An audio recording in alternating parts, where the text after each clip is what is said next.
Remain seated and come to order. Court is again in session. All right, back on the record, the parties, jurors, and alternates are present. You may resume. Thank you. Good morning again. When we broke a moment ago, we had discussed these 20 similarities, showing that these attacks, these killings, were committed by a single killer, one man. That's 20 similarities. And ladies and gentlemen, I haven't even begun to speak to you yet about the forensic evidence in this case. You know about the DNA. Specifically, I'm going to start with the DNA in the Michelle Murphy's attack. But recall that at various times throughout the jail cell recording, Mr. Gargiulo talks about the DNA. He doesn't refute its presence. He doesn't dispute that his DNA is at some of these locations. What he says when he's asked and basically trying to figure out what he's going to do in court to explain it is, my DNA doesn't end up anywhere unless I know that person. It won't end up on you unless I knew you. We know that is false. You've now heard from Michelle Murphy that she had no relationship with Mr. Gargiulo whatsoever. So this statement by Mr. Gargiulo, acknowledging the presence of his DNA, not refuting it, is also dishonest when he says, if my DNA is there, it's because I knew you. Gargiulo's DNA at Michelle Murphy's apartment was on the comforter. It was on her bed. And as you remember, and we've talked about briefly this morning, was a blood trail that led from her apartment all the way back. And if you recall being out there, the last spot of blood belonging to Gargiulo's was just before you got to his stairs leading to his apartment front door. The other spots that were further east that you see on this diagram that you'll have in evidence that aren't circled turned out to not be blood. So Gargiulo's blood, no coincidence, goes from Michelle Murphy's apartment right back to the stairs of his apartment. A positive match. And you know that in just a matter of weeks after this attack, Michael Gargiulo was with his friend Mark Petrich in San Diego, and Mark noticed a bandage on Michael Gargiulo's wrist. And it was criminalist Nick Harrison from the Santa Monica Police Department who told all of you that the wound on Mr. Gargiulo's right hand, which would have been consistent with the left-handed stabber while being fought off, slicing his right hand, appeared to be a healing wound. The forensic evidence in the Tricia Pacaccio murder. The DNA that belonged to Michael Gargiulo that was found on Tricia Pacaccio's fingernails. And we know, we've heard from family members, we've heard from her close friends who've talked about her habits, her routines, her cleanliness, her hygiene. Tricia was extraordinarily hygienic. She constantly was washing her hands. She constantly was taking showers. And in fact, she did so the night she went out to celebrate her last night with her friends at the road rally.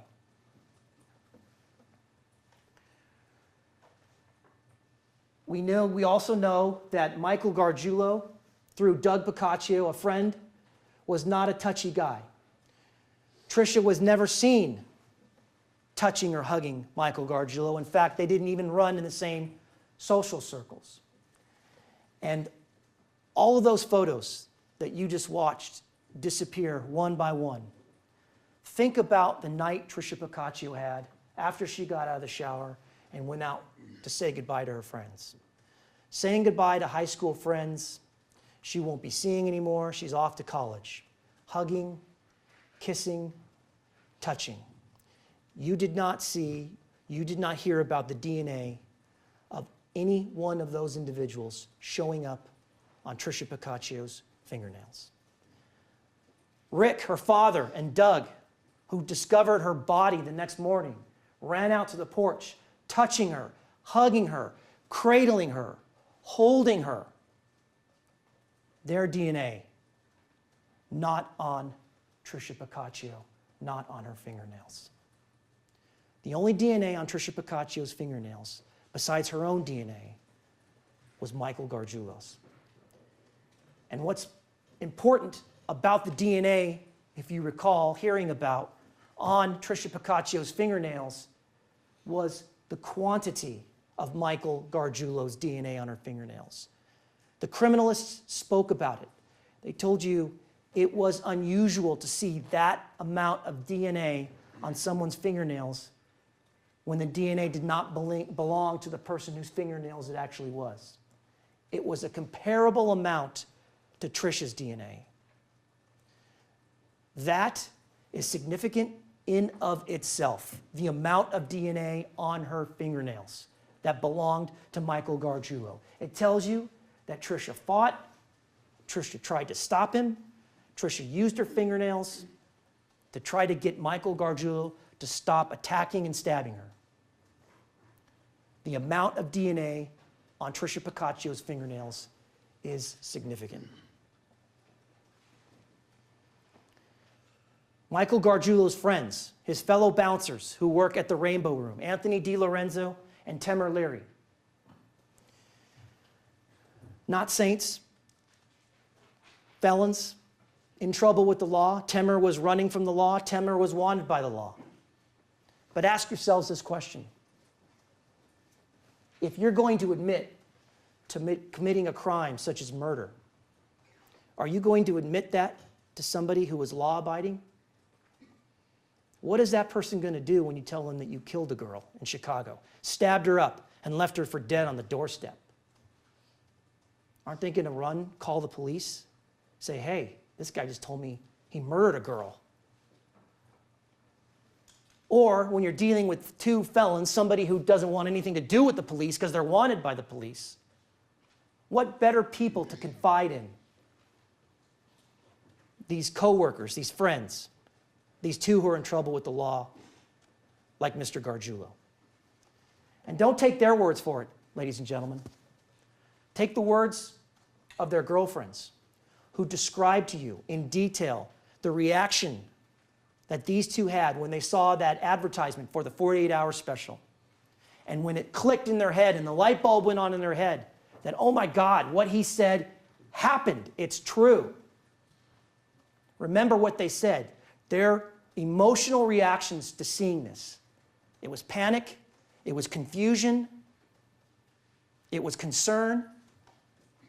And don't forget Temer Leary, who said, as a father watching Rick Picacchio cry over his murdered daughter on the porch, that he felt compelled to come forward. As a father of a little girl, Temer Leary felt compelled. You're given an instruction. You now know that it's not your job to decide whether Michael Gargiulo was guilty or not guilty of the murder of Tricia Picacchio. But you are given an instruction on how and what to do with that evidence, this uncharged crime. And in a nutshell, the law tells you, the instruction you're given will tell you, you can use it for two purposes. Number one, to prove the identity of the perpetrator, meaning to show that the similarity of the Tricia Picacchio murder, if it's so similar to the three charged crimes in this case, you can use it to show that the same person committed all these crimes. Number two, you can use it to show that his intent was to murder Tricia Picacchio, then you can use it as to show intent, that his intent was to murder Ashley, Maria, and Michelle. The forensic evidence in the Ashley Ellerin case. And you know now, and you've heard, there's no DNA in the Ellerin murder. However, what we do have is every bit as important. If you recall the testimony, and the location of where Ashley's body was discovered. And through forensic work and the work of the LAPD detectives and Detective Small in this case, the footprints that led from Ashley's body to the front door, what was significant about that forensic evidence? And you heard from Steve Schliebe, who testified. He's a blood spatter expert. And he told you that the blood drops and bloody shoe prints, both oriented towards the door and the blood drops oriented to the left of the shoe prints, telling you that the killer, after murdering Ashley Ellerin, had the knife in his left hand, and as he was moving from that high step area towards the front door, keeping in mind, since you've been there, you know the front door area in the front of that house is covered with windows. He had to move cautiously, slowly, to make sure he wasn't going to be seen carrying that knife in his left hand. As he's carrying that knife, those droplets of blood on the left side of his left shoe, showing you that the killer was left-handed. Michael Gargiulo talked about his knowledge of that particular murder, the timing of it, his familiarity with the location. How could anyone see someone coming from the house? He knew it happened at like 7 or 8 o'clock at night. They're lying. And then he talks to you about his knowledge about having to go to the driveway, going to the front door. I've been to the house many times. He knew that house. He knew what happened that night. And then he talks about, he tries to prove that he's smarter than investigators. And he demonstrates on Detective Duncan when he gets behind him and says, let me show you how they can't prove that the killer was left-handed. He's now demonstrating behind Detective Duncan, just like he came up surprised and attacked Ashley Ellerin from behind, pretending to stab Detective Duncan with the knife from behind him with his left hand. You see? How can they tell? They can't tell if this is left or right-handed. Showing his knowledge of the crime, trying to exhibit and show that he's smarter than police. Again, his studying, his attempt to outsmart police and know about criminal investigations. And then he says, you know what? They say I'm left-handed, prove it. I'm not. I write with my left hand, but I do everything with my right. Prove that I'm left-handed. Keeping in mind the lies he's already told during this jail cell conversation, keeping in mind what he told Mirko Hoffman, if he's ever accused of a crime, you lie, lie, lie until you die. What evidence do we have that, no, Michael Gargiulo is not telling the truth, he is actually left-handed? Gustavo Bone and Aaron Miranda both worked with Michael Gargiulo for a lengthy amount of time. They were on the job site with him. Aaron Miranda was with him 5 days a week, if you recall. Watching him work, they both said he's left-handed. Scott Olson, who he grew up with, Tom Picaccio, who he grew up with, Michael Gargiulo is left-handed. Grace Kwok, who he lived with and had a child with, Michael Gargiulo is left-handed. No testimony that he's right-handed. No testimony that he only writes with his left hand. The only place you heard that is from Michael Gargiulo's mouth.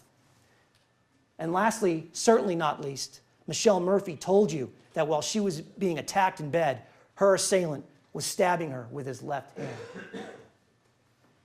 A left-handed killer. The forensic evidence in the Maria Bruno case. The DNA on the booty at the location that you all have been to, just outside Maria's apartment. The only place a booty was seen at that complex, except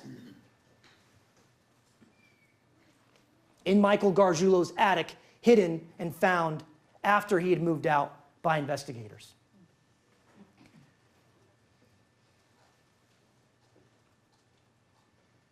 You heard evidence from multiple witnesses in this case that Michael Gargiulo had access and wore blue booties at work on the job.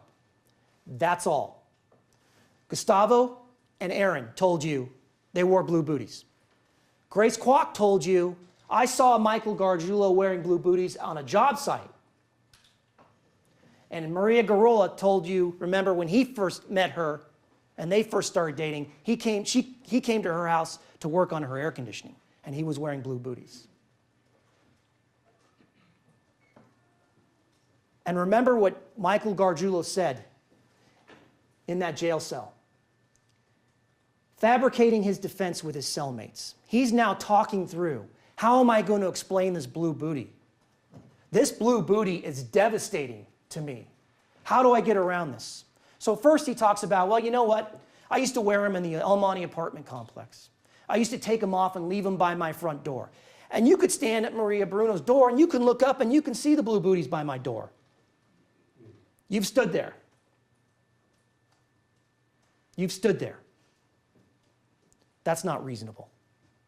And how we know it's not true. Brent Dolson lived there, friends with Gargiulo, never once saw blue booties on Gargiulo or at that complex. Grace Urias, the apartment manager, whose job it was to take care of that apartment complex, never saw blue booties at that apartment complex. Francis Jaramillo, who had run-ins with Michael Gargiulo in the laundry room, never saw blue booties on Michael Gargiulo or at that complex. And most importantly, Grace Kwok, who a moment ago I told you saw them on a job site, but she emphatically told you they were never at the El Monte apartment. He never wore them there. They weren't outside the door. They weren't inside. There were no blue booties at that apartment complex. So Michael Gargiulo's first attempt to talk his way through the blue booties is, oh, I wore them at the apartment complex and I left them outside my door. This guilty mind, his attempt to explain, talk through evidence, try to come up with a defense, is what's known as, and you're going to hear a lot about, made reference not only by me today, but in the instructions, is what's called consciousness of guilt. Consciousness of guilt is a type of circumstantial evidence of guilt. Evidence that tends to show that the defendant's actions prove he knows he's guilty, a guilty mind. Incriminating inference that a jury may draw from the statements or conduct of a defendant suggesting that he knows he's guilty. Again, we're back to circumstantial evidence. Realizing that these types of little pieces, these comments he's making, the things he's doing, shows that he has a guilty mind. So it goes from leaving the blue booties by the door to, by the way, he says he only known her for a week. Oh, I carried her bags and I helped put sheets on. So now this woman who he's known for, according to him, a week, is so friendly and close with her, he's actually walking into her apartment with her bed sheets, and she's allowing him into her bedroom and allowing him to put sheets on the bed. We go from that to, oh, I was wearing blue booties one day, and I see her, he's speaking about Maria Bruno, and she says, wow, those are cool. How do I get me some of those? What am I supposed to say? No. So now we go from blue booties by the door to Maria loves them, I got to give her my booties. So hey, the killer must have come in, butchered Maria, said, oh great, there's some blue booties in the corner, I can throw those on and help get me out of here. Again, Gargiulo's guilty mind, throwing these different ideas at these detectives, trying to work his way through the evidence. But ultimately, it comes down to these next two slides. Hey, if it was your tale, how would you explain it to the jury? And then when they start talking, shh, talk quieter, talk quieter. That's Michael Gargiulo's guilty mind. That's Michael Gargiulo trying to fool each and every one of you.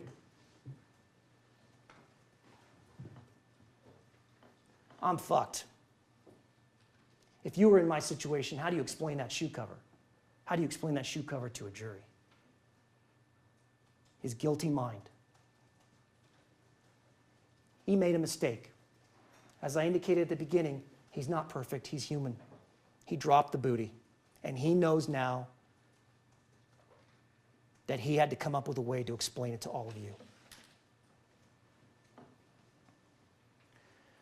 One of the instructions you're given talks about, again, we're still talking about consciousness of guilt. If the defendant tried to hide evidence, discourage someone from testifying, create false evidence, or obtain false testimony, that conduct may show he was aware of his guilt. So we're still talking about this concept, the circumstantial evidence of consciousness of guilt.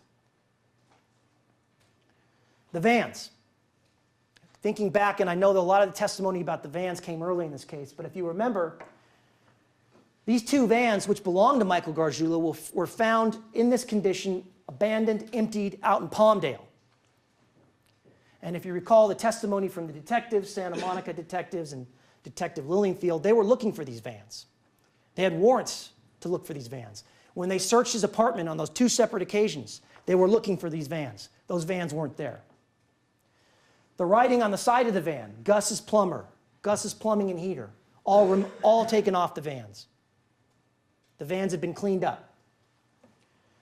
The two vans found in Palmdale matched the license plates of two parking citations that were at Michael Gargiulo's apartment when it was searched after he was already under arrest. What's important about that is the location of where these vans were parked. These parking citations were given to these vans at locations a couple miles from the apartment.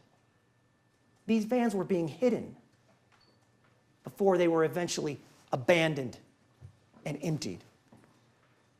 And then the note found in the book during the search of that apartment. I don't want to get it searched or impounded. Take the stuff out so they don't steal it. Don't know whether this was written by Michael Gargiulo or not, and quite frankly, it doesn't matter. This was in his apartment. His wife still lived there. And this is circumstantial evidence that when the vans were found in Palmdale, emptied and abandoned, it was a concerted effort to hide them from law enforcement. And what did he say in the jail cell?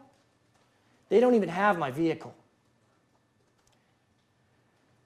Well, where you got it?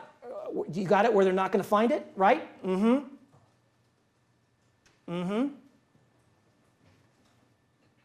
He knows police don't have it because he knows he took efforts to hide it.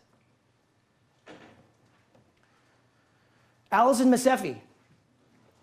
Allison Maseffi, if you recall, testified during a lot of the witnesses from Chicago. She was Michael Gargiulo's longtime girlfriend. She was with Gargiulo the night Tricia Piccaccio was murdered. Confirmed that there was no physical contact between Gargiulo and Tricia, and that she dropped him off earlier that night, long before the murder. But also remember that she testified that after the murder, Gargiulo had told her that he had to get rid of some knives. Gargiulo also told her not to speak to the police. Consciousness of guilt. The computer evidence. And if you recall, someone from the sheriff's lab, an expert on computer forensics, testified that he analyzed Michael Gargiulo's laptop and found a program that had been installed that did not come with the computer called the Evidence Eliminator. And it was exactly how it's described. It basically covers someone's tracks.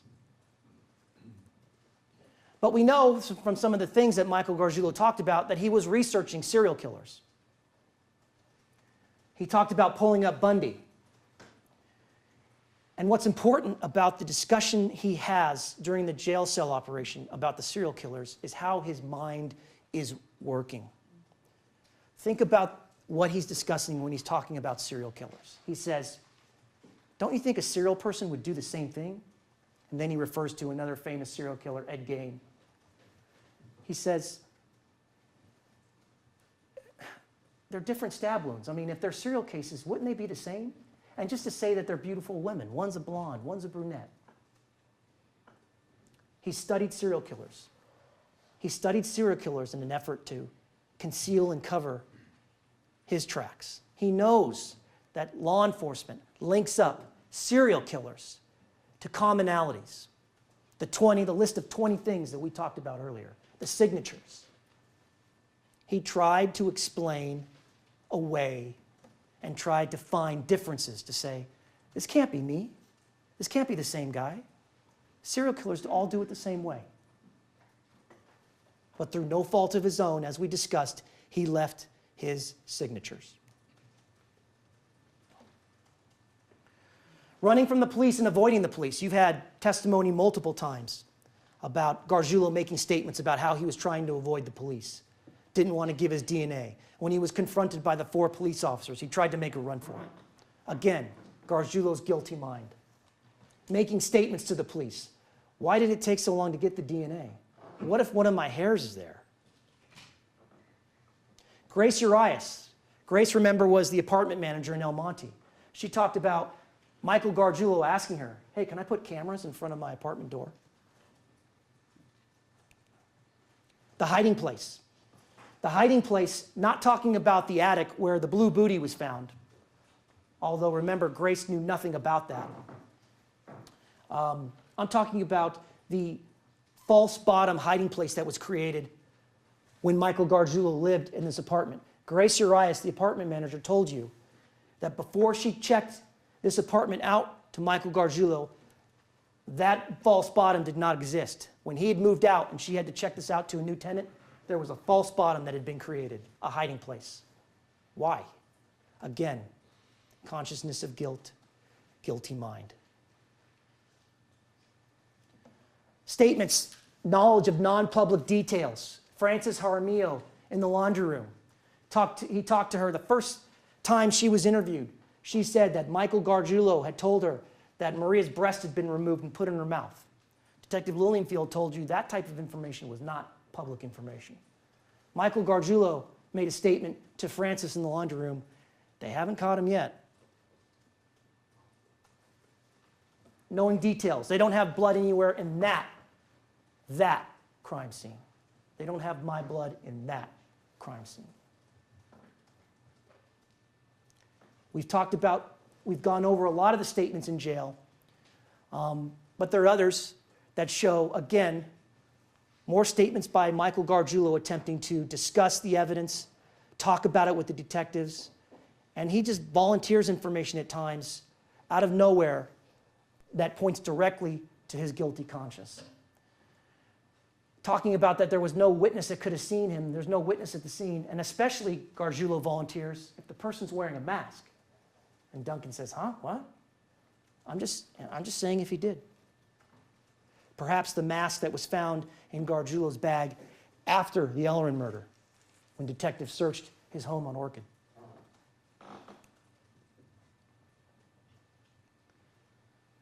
And we keep coming back to this little snippet of conversation, which I've already talked about, but I think it bears worth repeating, reanalyzing, and discussing again. Do they search the dumps? What possible reason, in the middle of all this talking about evidence and what they have on him, do they search the dumps? Do they search him out of town? That little snippet goes a long way in showing Michael Gargiulo's state of mind.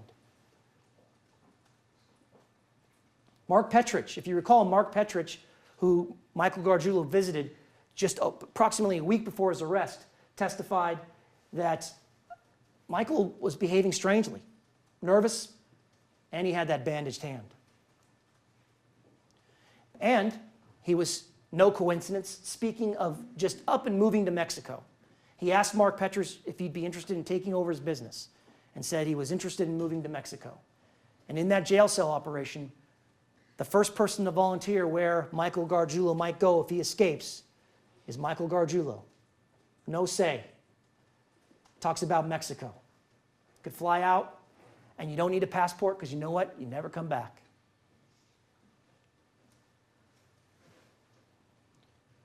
Last but certainly not least, in regards to this topic of Gargiulo's guilty mind and the consciousness of guilt, is one of the charges in this case that you will have to decide, and that is Michael Gargiulo's attempt to escape. You are told that flight or attempted flight, attempting to flee, attempting to escape, is evidence of consciousness of guilt. If the defendant tried to flee after he was accused of committing the crime, that conduct can be evidence he was aware of his guilt. So the attempted escape is not only an individual substantive charge in this case for you to decide, it's also evidence, circumstantial evidence of Michael Gargiulo's guilty mind. The law, in terms of attempted escape, is as follows. In order to find the defendant guilty of attempted escape, he had to have been a prisoner arrested and booked for attempted murder, which you know he was. Confined in a city jail and attempted to escape. So the question is, did Michael Gargiulo have the intent to actually attempt to escape, and did he do enough in terms of the attempt? And we'll get to that in just a moment. You have pages and pages of transcripts of this recording in this jail cell, and a good portion of them is devoted to Michael Gargiulo asking questions about discussing a plan, discussing possibilities in terms of how to escape. And he says, if I'm gone, you don't know nothing, I'm gone in a flash. But he goes through different ideas, different incarnations of this attempted escape. Should I go through the ceiling, jump out the door, run across the wall, breaking bars? All throughout the transcript, you're going to see multiple conversations of him discussing different ideas and plans of escaping that jail. And then he even changes to downtown, and he's asking the detectives, are there flaws? Is there somewhere I can escape if I'm taken downtown in county jail? And then it goes to standing on doors, talking about stealing police cars. Where do they keep the keys for the cop cars? But in order for you to have a completed attempt, there needs to be a direct but ineffective step towards committing the crime and his intent to commit the crime. So the question is, where is the direct but ineffective step towards committing a crime? You have a plethora of evidence of him discussing it. Clearly he wants out. He's talking about Mexico. He's concerned about the evidence in this case. He doesn't want to face all of you. He wants out. A direct step, the instructions tell you a direct step is one that goes beyond planning or preparation and shows that a person is putting his plan into action. It's a direct movement towards the commission of the crime after preparations are made. In this case, we've got two different instances of a direct step that Michael Gargiulo took to show you that he was actually attempting to escape. The first, the shims that he was hiding in his waistband. There's conversations that he has with these detectives about using these objects to break out of handcuffs. Talking about, is the shim strong enough to push the wheel? Are you making the key? There are the shims. Those are the shims that were in his waistband. Him having those shims, him retrieving the shims, and if you recall, the testimony was he was biting on them at times, he was sharpening them at times. That was a direct but ineffective step towards attempting to escape. And then how to use them. Talking, his knowledge about getting out of cuffs. At one point in the conversation, he talks about how he'd actually been successful in the past getting out of cuffs. Then he goes through multiple conversations looking for assistance about how to get out of these cuffs. And then lastly, he says, in regards to breaking out of these handcuffs, the time that I'm handcuffed, I'm in the interview room by myself. He actually talks about when he's alone, he's handcuffed in the interview room, when the detectives have been bringing him in there to interview him, that is his opportunity to escape. He's sharpening those shims, he's getting them ready to put his plan into action to escape. Don't forget, during the trial, it was stipulated, and you'll have this stipulation in evidence with you. It's actually written down and part of the evidence, that during this trial, while you all were jurors in this case, Michael Gargiulo attempted to unlock his handcuff keys by using a piece of metal given to him from another inmate. He did that during this trial, tried to get out of handcuffs. And he knew it was wrong. He admitted it was wrong and told the deputy, I fucked up. But the reason that evidence is given to you is, again, to show you that he had the intent to escape back in El Monte, and he had the knowledge to actually put his plan into action and get out of those handcuffs. The second piece of evidence demonstrating that Michael Gargiulo took a direct but ineffective step to actually attempting to escape in this case is when he concealed himself and got ready to attack the jailer. He talked about it. He talked about what he would do. He was intrigued that these jailers were not cops. He talked about, man, if we overtook them, we could get out. If we overtook them when they opened the door, you slam them down, you grab their stun guns, you put them in cuffs. Do you know how fast? If this guy here hit the little guy, so he's talked about it. It's something that he's talked about and discussed with the 2 undercover detectives. But recall what Detective Dana Duncan told you at the very end of this operation. All the conversations, all the recorded conversations that you have in evidence have already been had. They're completed. Now the operation is coming to an end. Michael Gargiulo, Detective Duncan, here's the jailer coming down the hallway. Here's the keys, which alerts them that here comes the jailer. Michael Gargiulo gets up from his bunk and runs to the wall, flattens himself up against the wall, and turns his head towards that door. The jailer opens the door. Remember, the jailer had already been warned. The detectives had told him, hey, this guy's talking about escaping. This guy's talking about assaulting some guards. You guys need to be ready. So when the jailer opened that door and he didn't see Michael Gargiulo, he was already ready. And he called his name, Gargiulo. Gargiulo. And only then did Michael Gargiulo emerge from the wall and walk back towards his bunk. And Dana Duncan told you that operation was terminated. There was too much risk of somebody getting hurt. But what the law tells you about attempted escape, specifically the law of attempt, a direct but ineffective step. And keep in mind, this step, concealing himself, getting ready to jump the jailer, this was after all the conversation that was had in that jail cell. So yes, there are times when it seems like Michael Gargiulo is giving up and saying, you know what, there's no getting out of here. Who am I kidding? But keep in mind, the very last thing that he did was place himself up against that wall and prepare himself for the jailer. And the law tells you a person who attempts to commit escape is guilty of attempted escape, even if, after taking a direct step towards committing the crime, he abandons it, he gives up, or he's forced to give up by virtue of the jailer calling him out. It's too late. The crime of attempted escape has already been completed once he's taken that direct but ineffective step. So it says, so even if he abandons his effort or his effort fails by something outside of his control, it doesn't matter. The crime of attempted escape has already been completed.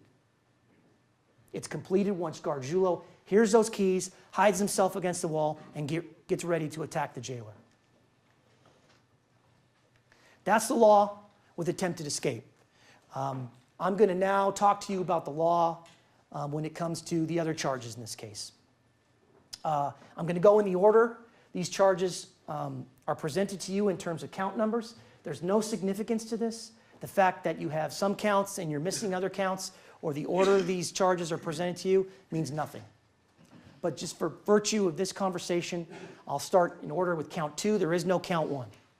Count 2 is the charge as the attempted willful, deliberate, and premeditated murder of Michelle Murphy.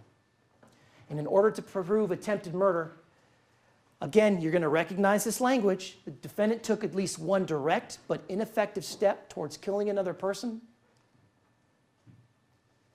Again, this language, I've already gone over it with you. I won't say it again, but a direct but ineffective step, putting a plan into action, would have been completed if it wasn't interrupted or something outside of his control.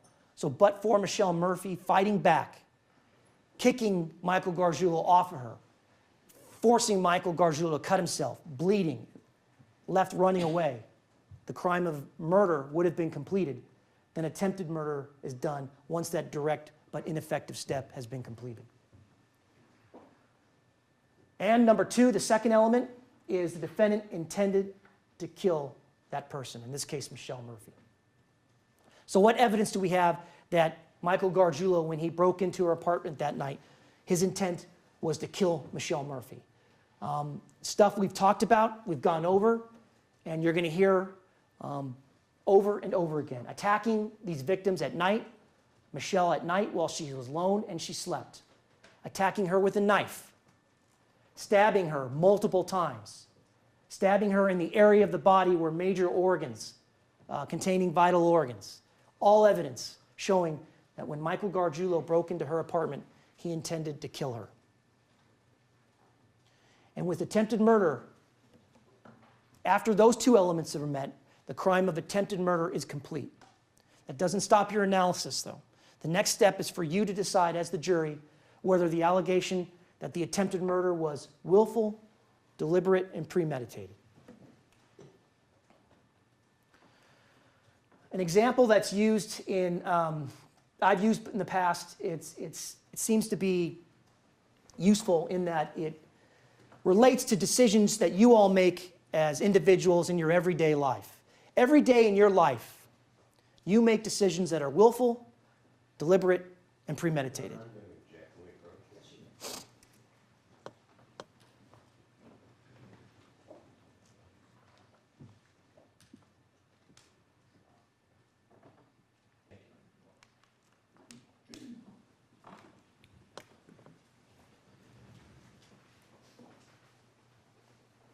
Okay, thank you. As I was saying, these are decisions that you make every day in your everyday life. For instance, many of you, probably not all of you, maybe all of you, drove to the courthouse today to sit on this jury. If not, think back to when you drove your car and ran an errand. Pulling out, coming to a stoplight or stop sign. Let's say you're making a right-hand turn. When you pull up to that stop line, and we all know you stop behind the stop line, there are no rolling stops, right? What's the first thing you do? You stop. You look to the left. You want to look for any oncoming traffic. You obviously don't want to pull into oncoming traffic. You don't want to cause a crash or a collision. So you look to the left and make sure there's nothing coming. There's no one crossing the street in front of you as well. You look to the right. You want to make sure, again, is there someone walking their dog, somebody running, somebody riding a bike that's going to pass in front of your car? You don't want to run them over, obviously. You decide if it's safe to enter the intersection. You've looked to the left, you've looked to the right, you've thought about it, you've made the conscious decision, is it safe for me to put my foot on the gas pedal, apply pressure, and move my vehicle into the intersection? Then you go forward. That decision, that split-second decision involved deliberation. Is it safe to enter? Premeditation, you weighed beforehand. Is it safe? Is there a car coming? Am I going to have enough room and space to enter without causing a collision? That's evidence of deliberation and premeditation. The law talks about what these terms mean. Willful just means you did something on purpose. Deliberate, you considered the pros and cons of what you were doing, and you premeditated on it. You thought about the act beforehand. That's what the law tells you about these terms: willful, deliberate, and premeditated. And there's some further explanation. The length of time spent considering whether to kill does not alone determine whether it's premeditated and deliberate. So there's no test. It's got to be 5 minutes, it's got to be an hour, it's got to be 3 days. There's no test. It varies from situation to situation and person to person. The amount of time varies, as I just indicated. A cold, calculated decision to kill can be reached quickly. That's wording right out of the jury instruction. I didn't make that up. The test is the extent of the reflection, not the length of time. So what evidence do we have in this case that the attack on Michelle Murphy, again, we're still deciding whether it was done with willfulness, deliberation, and premeditation?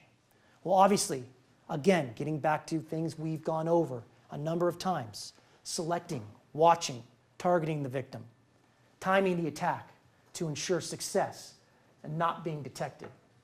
selecting the weapon of choice, selecting your point of entry, so to not alert the victim, not be caught or detected. Again, all of these circumstances, all of these getting back to, again, some of the same similarities we talked about, are some of the evidence that this killer, Michael Gargiulo, thought about, carefully planned these attacks, knew what he was doing, and acted on them.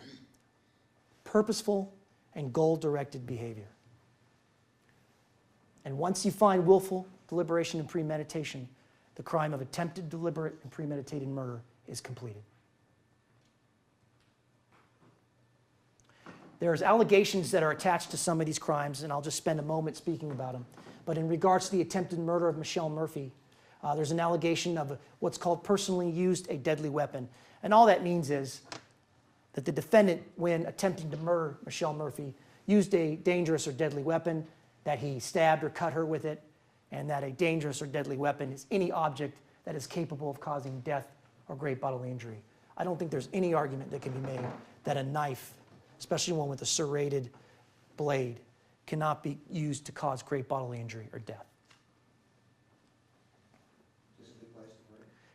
Can I get through one more and then we'll break? Perfect. Lastly, for attempted murder and then break for lunch, is there's also an allegation of what's called the infliction of great bodily injury. And now all that simply means is great bodily injury means significant or substantial physical injury, greater than minor or moderate. You saw the injuries to Michelle. She testified about them. She told you she still suffers some repercussions from those injuries. Allegation being she suffered when she was attacked by Michael Gargiulo. Great bodily injury. Thank you. Enjoy your lunch. All right, ladies and gentlemen, keep in mind the admonition will resume at 1:30 this afternoon. Thank you. Everyone, please remain seated until the jurors have left.